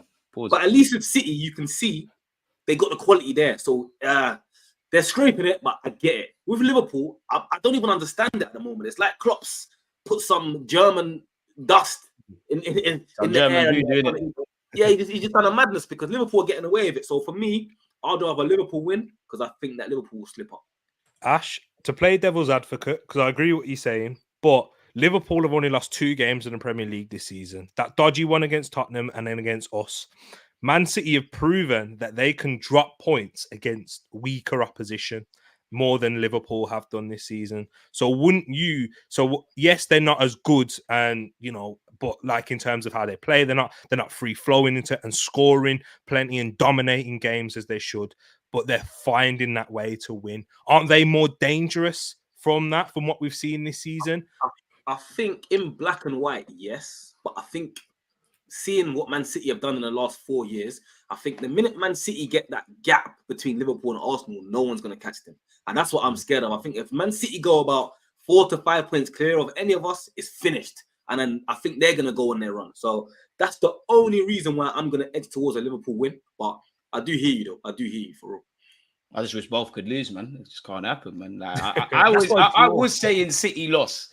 But you lot are making me feel, you know what, Liverpool winning, if 1-2 more injuries, City are the big bad bullies, maybe. It may be. I don't know, man. The harshest thing for me, and this goes back to the start where, as much as I think, the stars are aligning, it's out of our hands, man. So we're at their mercy, really. Is it out of our hands, though? We still got to play City. It is out of our hands, bro, because we could win all these games and Liverpool can still win it if they do their job. So in theory, it is. Obviously, I think all teams are going to drop points. I think everyone's going to drop points. But Arteta said we need 90 points. I'm not a mathematician, but it doesn't look like there's too much games that we can do that. And we don't have the best run, man. I know the Prem, anyone can beat anyone. The form we've been in is shocking that Fulham have kind of dealt with us at the Emirates and away from home. But I don't know, man. And I know the mentality's changed and all of that, but I'm still hurt from last season. At best, I hope we just run this to May, innit? That's just me. You see, you're not a mathematician, DG, but you brought one on here because I actually worked it out earlier today. So the most we can get. I don't look at the league table. That's why we recruited you, innit? Take it away, bro. That makes sense. You don't know how many points are on. So I don't know. I don't even know where Arsenal are at, man. I thought it was near Chelsea in the league table, man. Allegedly, I just hear things. I don't know. The most points we can get now, so we could, if we win every single game, is 94 points. Yeah, that's the difference. And we can get 94. City can get 90. So yeah, City could get 95 and then Liverpool could get 96. Yeah. But so if you think it's going to take 90 points to win the league, we can only drop 4 points. That's a draw and a loss. But it can't come up against City or a Liverpool, for example. But the thing is, that's the thing with us. We're bookie. Like there's a reality, and it's easier said than done. We could beat City, we could annihilate Chelsea, we could deal with Man United and Spurs, and we could just do something mad against Wolves away and things like that. Like obviously, the July ones, that's pre-season, but you said 4 points, right? And again, football isn't one on paper, and the form there's optimistic, but do we really in our hearts, lads, believe that there's only a draw and a loss in Brentford, Chelsea, City, Luton, Brighton, Villa with Emre, Wolves? Spurs are going to do all they can to stop it. Eric Ten Hag with United, Bournemouth. And then obviously by then, you'd imagine, I don't think it goes down to the last day of the season, but you've got Everton. Do you, man, only see us dropping 4 points? As much as I'm optimistic, and I'm not trying to be sour for no reason, like, I don't know. So I'm asking you, look. Hey, I think hell that yeah, everyone- we don't need to do. We can go the whole season unbeaten now. There's You any reckon? possibility? Yeah, easy, bro. Like, have you seen how we're playing? I feel like there's a fear factor at I Arsenal right agree. now. I Teams are agree. no longer like, no, like, because I don't think teams believe they can beat us. I think we've beaten them in the tunnel. Like when you go, I like, agree. like when you see the presence of the likes of Saliba, the likes of Gabriel looking at you, towering over you. Then you've got Kai Havertz, and you've got Declan Rice towering over. Then he jumps on your head, by the way. Have you seen him? He's doing that Ronaldo thing. He's jumping when he's out that It sounded tunnel. like Disney Channel Mighty Ducks, man. Yeah, It I'm sounds telling great. you, It like, does, and I believe it. I'm getting gassed, No, but but you know that presence that like Vieira had. bearing the in mind, Roy Keane had. bearing in mind, bro, sorry to cut you, yeah. I'm not trying to be that guy, but we don't know the dynamics. You know, God forbid, there could be injuries, there could be VAR, there could be dodgy things. It might not be our day, like just being devil's advocate. No, but but in that case, City can have everyone can have injuries. That's fair enough. But we've got Thomas Partey back. Look at Jorginho, man's cooking. You really think Partey's staying fit? Yeah, ESR. Like, I mean, look, yeah, we've done a little magic on a minute. Like, what?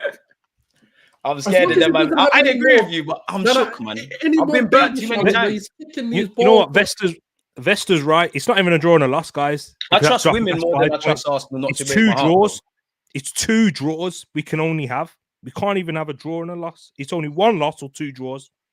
Easy, Arsenal, bro. Easy. I'm so telling you, the only problem we have is Liverpool right now. So we're screaming unbeaten from now to the end of the season. Our problem is Liverpool. We need other teams to mess up. We can't. We won't. I think we stand on business. Yeah, I'm scared. I don't know. I'm scared. I'm optimistic. I'm excited. I'm scared. That's why I've talked about the league. I said I'm more confident of us doing the Champions League, which is bad because of our history. I do prefer it. I'd rather win the Champions League, to be honest. Trust, no one could talk to me if we won that. If Saka gets his hands on that, boy, forget about it. The league is hard. I'd rather win the Prem, you know. I can't lie. I'd rather win the Prem. Right, actually, no. Do you know what it is? I just want to shut them up. And if we win the Champions, I'm going to be the most shameless person. Trust me. You'll ever find. I'm screaming Cedric's the best fullback in the world. I can't lie to you. This year, the Premier League is harder than the Champions League. This year, I'm not saying every year it's the same. Reality of winning, because the only thing they can throw is you've not done anything in Europe. It's like now what? So Chelsea did nothing in Europe until they did it. So but they done it, bro. They done it, man. Like, we ain't got no strong pedigree. They done it, man. But DJ, that's what I'm saying. Like they never did it in Europe until they did it. So we have to do it. We don't get that tax, man. We don't get that tax. Do you know how much I'd love to win it? How Chelsea won it the first time with Di Matteo, just on a slimy thing. And as much as I love Arteta, and I'm not trying to be that guy, if he's shaky in any competition apart from winning the FA since he won the FA Cup, bro, the European thing, it's not been kind to us. Like, I don't know. And is everyone gonna be fit?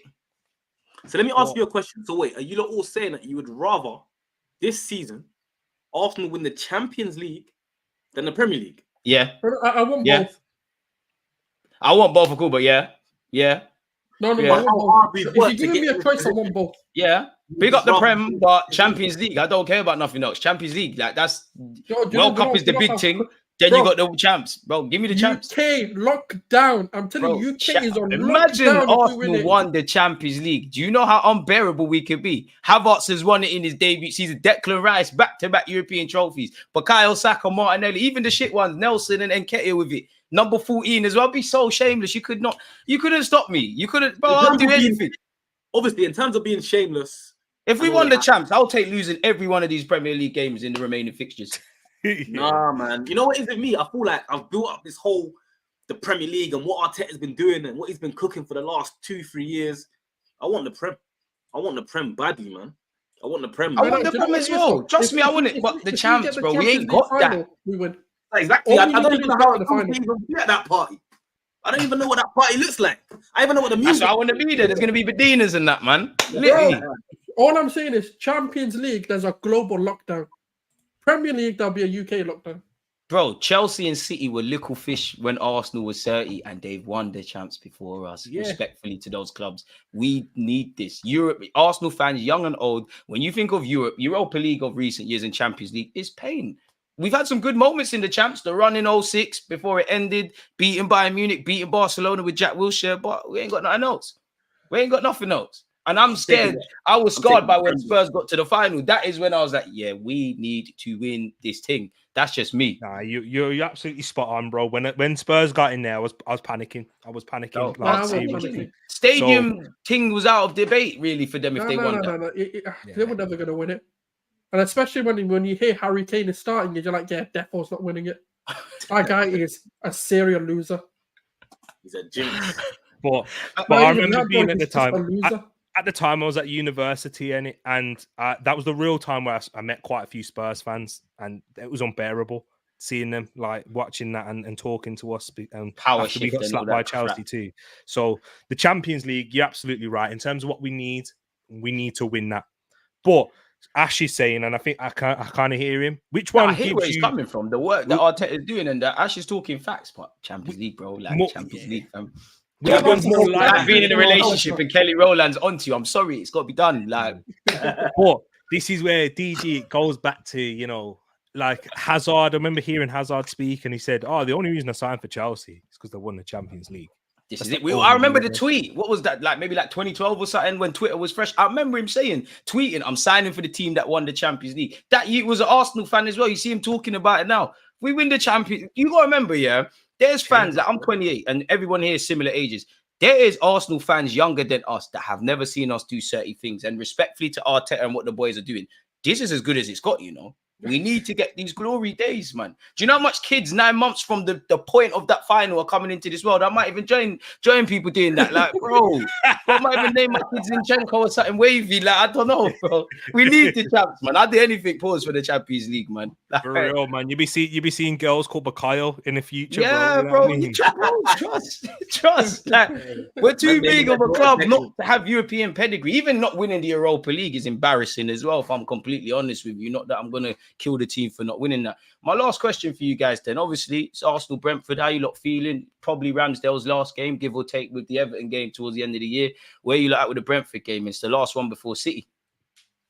Yeah, I'm a bit concerned about Ramsdale, in terms of that game. I've got a little bit of concern because that is the type of fixture where we need Raya, really someone who is commanding and who dominates his box in terms of claiming crosses and not so much in possession, because I think Ramsdale's quite good at that. But the big difference, what I've seen early on between Raya and Ramsdale, is how they do dominate their box. And Brentford are a team that are playing for set pieces, playing for corners, free kicks, long throw-ins, direct balls into the box for Ivan Toney and the likes of to work off. So that's my little bit of concern in terms of that area. But overall in the game, we got to be winning it. We're at home. Brentford are in a poor run at the moment, and they are vulnerable defensively. They will give you chances, even though Thomas Frank does try and set up the team in a way. They can be difficult on their day. I think Manchester City showed that when them only winning by 1-0. But as you saw against Liverpool and when Man City played them away from home, they do have errors and they are missing key players at the moment. However, the big up to the chat. Love each and every time. I've been reading your comments all evening, and the chat have been going on Ivan Toney. Yeah, Ivan Toney better not do anything. So I hope you man are right, because I was hearing Lacazette with a BBL. Yeah, all of this in the chat. So we don't need any more strikers with 5 tax and that. I can't lie to you, man. That is crazy. Man. I don't want to be coming here next week saying, man, that you see what you see, Tony? Yeah, real deal. I don't want him. I just don't want Tony to do anything because he's gonna do Twitter fingers, man. He ain't forgotten about that Gabriel and Saliba lock up shop. Simple as that. He's not gonna do that this time. One man team. He's twerking. He's twerking too bad. He knows better to go on Twitter and piss off Nicole, man. He's twerking too bad for that. He ain't gonna do that again, man. Ash and Sons, what you lot saying in relation to the Brentford game then, man? Tough game, man. I think it's a game that we've got to proceed with cautious. I mean, I'm even willing to give them a home advantage. We're playing better away than we do at home. And Ramsdale, do you know what? My number one. I don't care. He will always be my number one. Yeah, I can't wait to see Ramsdale play. I am so happy. Him and ESR, when they come on the pitch, will give me so much joy. It's like we won a Champions League. I just love them too, man. Them two are the Arsenal for me. Like, they just embody that passion that we have as fans. The way he shithouses the fan, I love it. I need Ryan to do it, man. That's how he wins me over. Shithouse the away fan, and you've won me, lads. But until then, Ramsdale's my number one. But coming into this game, yeah, I think, yeah, like, the key to it is we don't change much. I know Thomas Partey's back. I know Jesus is back. I get that. But we need to kind of just keep things as they are, keep them stable. And you know that biggest thing we can do? If we can make a statement against Brentford, I'm telling you, if they're not shook already, they are going to be shook after that. Because, like, beating a Brentford, you can't just say, this is Brentford now. Because, like, how many teams are you going to say, it's just this team? We did it against West Ham. It's just this team. We did it against Liverpool. But That Liverpool comes with got being injuries. Arsenal, man. We beat City, but City don't have Rodri. It's like every team we beat, it's always this, and this. But it's like no one's really gotten there and absolutely pammed Brentford. We need to beat Liverpool, by the way, on the 4-1. We just need to do better than that. And they will be shook. They're already shook, by the way, because they already see us as a threat to the league. But that, I'm telling you. And if ESR plays, I'm telling you, this guy bags. Yeah, he's got to get off the bench first. Arteta's not really keen for that. I'm screaming 2-1, man. I think it'll be, we've been riding high and whatnot with all these wins and stuff. I think I'm screaming Brentford to take the lead, us to turn it around, man. I think we're due one of those kind of games. You look at the last couple Liverpool games, they've got it done. City have had a couple of them. I think we're due one of them kind of games. Now, I hope I'm wrong, but that's just what I feel. I'm going 2-1, man. Ash, where are you at? I think Brentford have about 2 wins in their last 15 games. And I think right now, the smoke that we're on, I can see another 5-6. I think it's gonna be a nice kickabout in the park with the lads, boys. Yeah. Calma, brother, calma. It's gonna be a nice kickabout in the park. I'm not gonna lie, you made a good point because their results are looking a bit shaky and they are conceding a lot of goals, man. No, please don't do this. Because every time there's a record for another team to be broken or a juju to be broken, they do it. Just let's not do it. Ignore that. That's noise. They look difficult though, and it's a tough run of fixtures for them They've won their last 10 games. They're on a very good run. Free-flowing scoring. Brentford are amazing, bro. Like, let's not, because as soon as you say, they've not, because remember that time, Arsenal, when they used to say that this team hasn't, or this player hasn't scored in their last 5, and they go, that player has to score. Like, no, I'm not doing it. I'm still scared of that stuff. I still suffer from that PTSD, if I'm honest with you. Boys, I think we're like downplaying, like, obviously we have to downplay it because we don't want to jinx it, yeah? But honestly, if Man City was doing what we have been doing in the last few weeks, people will be saying the league is theirs. We obviously don't want to hype it up because it's us. We've got PTSD, we've got heartbreak, we've got trauma. But someone said we're playing the best football in Prem. We're playing the best football. You are right. You're right with that. You're right with that. But see, you got the pedigree for people to be saying that. We're new kids on the block. Yeah, that's my thing. And I want to ask you, be honest, everyone. I want to say, be everyone here. Like, when going into the game yesterday, did you have a bit of nerves? At least a bit? Honestly, Honestly, God, no. Listen, Sheffield.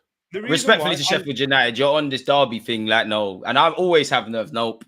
The reason why, and I don't say it because I think Arsenal, what we can do as fans anyway is find a little bit of things to be nervous about. Henry was on TV saying, I don't know, I worry about this game a little bit pre-game. He was a good footballer, needy pundit. I'll be honest, the games I worried about were like the Newcastle, the West Ham game. Newcastle and West Ham, Yeah, okay. And Liverpool, obviously, but yeah, that's it. My point in saying Sheffield walk away with the result, man. But T-Gon? My main reason for saying it is not really against Sheffield United because, we will still have things that we can be quite concerned about, and we have those scars. And we've seen even this season, I expected us to beat West Ham at home, and we didn't do so. And we actually watching the game as well, bro. yeah, exactly. So I felt. So we do know in these periods the games get more harder and more tough, and when you are facing those teams lower in the league like a Brentford who are going to be fighting for their lives, I know they most likely will stay up, but they're going to still be thinking and being in that mindset. We need to survive. They are fighting for their lives. So that's where we've seen the likes of Arsenal drop points. I mean, Sheffield United are awful, but so was Southampton, and we drew 3-3. So those things can happen in title races and things. So yeah, man, we just have to be. We got to hold our nerves, man. We got to be aware. Even Arteta after the game, this place is a difficult place to come.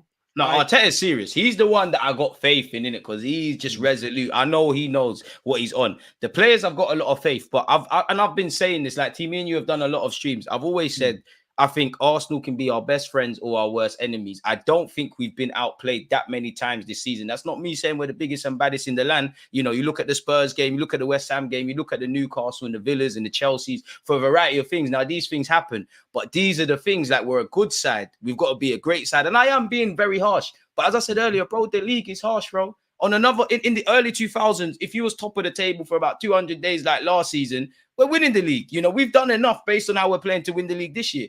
But as you know, the dynamics is changing. Like we're talking about 90 and 100 points in that. And to be fair, how many times has a team that hasn't got the 80 plus points done it? I could be wrong, but Leicester might have got 70 odd. We have to chase that illusion of perfection, man. And we're getting greater consistency for me, but we're still quite volatile because of the project we're on and the manager and the players we're all learning. And we have showed our naiveties. Having one fit defender on the bench is very naive. You know, having one of the finished squads in Arteta's third, fourth, whatever season is very naive. I'm not criticizing. I'm just saying that these are the things that kind of scare me for as much as I'm excited. I'm shook, man. You can't blame me, man. But, you know, I do think I need to be a bit more like Ash because I do think Ash is being quite bossy in a respectful way. And he's right. It is a bit of a new look Arsenal, but these men have burnt me so many times as much as I love them, bros. They burnt me, man. DG, I think we got you, man. I think the way that we're playing, like I said, I think that we don't want to overplay it because of PTSD. But I think if Man City or Liverpool was doing what we've been doing, everyone will be saying, yo, they're going to win the league. They might even go for the Champions. Right. So yeah, man. I think we got to give ourselves credit, man. I think we got to believe, man. We got to talk it up, man. We got to gas ourselves up, man. Because normally we do the whole I don't know, and then the results end up like I don't know. So I think this time we all as a fan base, we got to speak it into existence, man. We've got our Bernardo Silva back in it. You're right, man. We got Fabio Vieira, that Don back, so it's all good. I don't know for Fabio Vieira. I like him, but I agree. I don't know what Fabio's on. You need to show me something. You need to eat some food and talk to Bernardo Silva and start looking 30, man, because that 30 million is looking very scary, Fabio. But last question for you, lot. Score predictions then. I went 2-1 Brentford. Where are you, man, at? 5-0. Fair enough. I hope you're right. Still, I hope you're right. I love the chess scores. I've seen enough. 3-1 Arsenal. 3-1 Arsenal. I think we can see because of that Ramsdale Raya change. I think again when we played Brentford, do you remember DG? We actually conceded quite a few chances. They should have scored. Ramsdale looked a bit lurky in that game. I can't lie. Yeah. Okay. Do you know, just for that, with Defoe's keeping a clean sheet, and I'm with Ash on this one, man. I'm going to go 7 fucking 0. Ramsdale 3 assists. He's going to put Ryan in his place. Sorry, Souls. Sorry. What's that? Yeah, Ryan got no GA, fam. You know what's going to happen? 90 minutes, yeah, Ramsdale's going to go in the box and score ahead of him. He's going to do an Allison. I'm telling you, man. Go in the corner and do the Sue and the whole he better live it up because that's his last 90 minutes. Give or take, maybe Everton at home. It's been real Ramsdale, man. You know, even I don't think Arteta should have made changes, but I was watching the Sheffield United game yesterday and thinking, you know what, this is his old team. We should be winning. Not that Raya deserves to be dropped, but could Ramsdale have come in for that game? Not that I care. I'm just saying. Would you make changes, actually, DG? Would you make changes for that game going into Porto? Nah, G. This is the dynamic we need to be in. You man need to play. We need to ride this form until the wheels fall off. What changes though? Unless there's injuries, you know, the players that on one day I would bring into the team, the Partey's, the Jesuses, the Zinnies, the Timbers, on form they don't deserve to be in. And how fit are they? I'd rather them miss a start here and be fit for the majority of the season, man. Timber's the only one I'm writing off. If you're back fit, stay fit. But as we know, a man could get injured against Brentford and we're back to square one, man. I wouldn't bring in Timber for Kirio as well to answer the print plug just because, you know, I've written Timber off for this season, man. I'm thinking Jorginho in particular because you don't usually see Jorginho start 2 games in that short space of time. I think he's more important for Porto, so I would look to start. There could be a Havertz centre mid again and Jesus or something.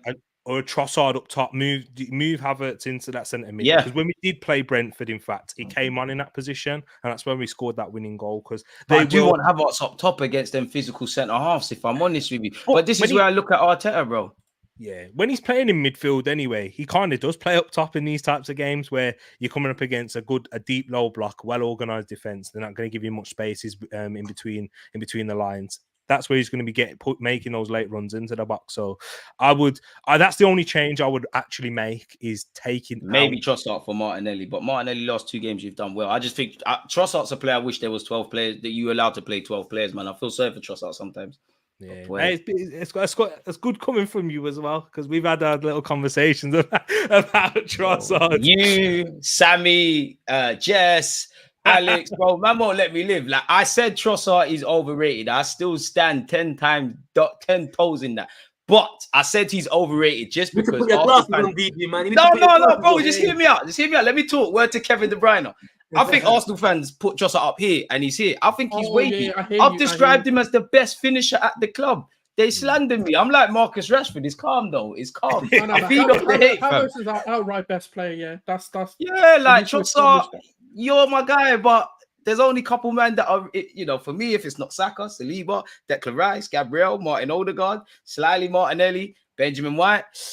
I don't know what you're on. Soft spots for Smith Rowe. Boy, I don't know. Everyone else, I don't know, man. I think Smith Rowe's finishing ability is up there, I think he's one of our best finishers. Nah, he ain't scored in 2 years, apparently. Yeah, but he's been injured, didn't it? Like, can't put I've given up, man. As the head of the Smith Rowe fan base, I can see the inevitable now, bro. After not seeing Smith Rowe come on yesterday. No, it's fine. Yeah, trust. Bro. We need to rest him for City, innit? We need to put that fear in them. Yeah. We're playing Ramsdale as well, Souls. We're playing Ramsdale. No, we rest him for that one, innit? He's been resting this season, hibernation mode. I love it. All right, guys, let everyone know where they can find you. Again, when the stream's finished, all their stuff will be in the description of the video, but let people know they can find you, lot, man.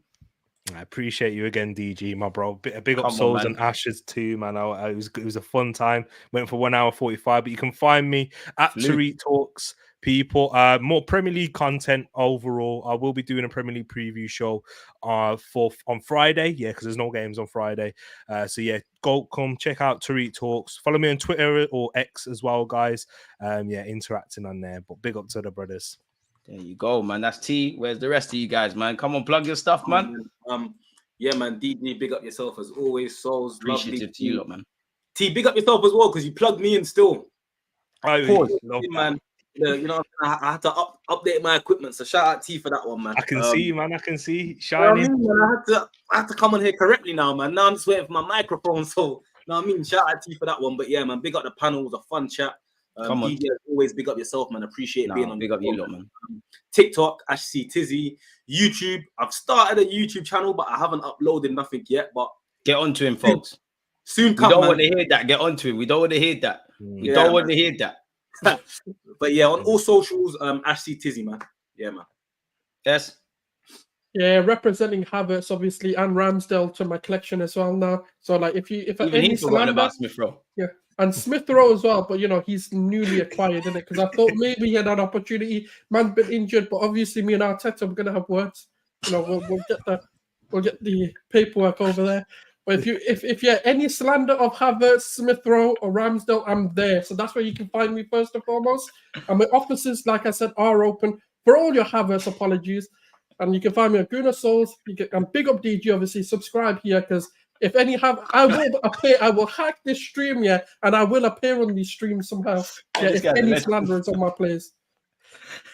All right, big up the panel, man. So like you heard them, man, it's been a good chat. Time's flown. I was planning for an hour. Somehow we're close to 2 hours, but it is what it is. Hopefully the next time we speak, we're still riding high and whatnot. Again, follow them on their platforms. We've spoken about a bunch of stuff, topics I didn't even plan for. Let us know if you agree, disagree, all that good stuff. Hit the like button, comment, subscribe. Follow them on their platforms. And big up you lot for tuning in, man. Stay blessed, stay safe. On that note, we're out. I've never seen Kirill do this personally. Against this right back, Charlie. Kirill, rise up the accolades, man. Athlete height.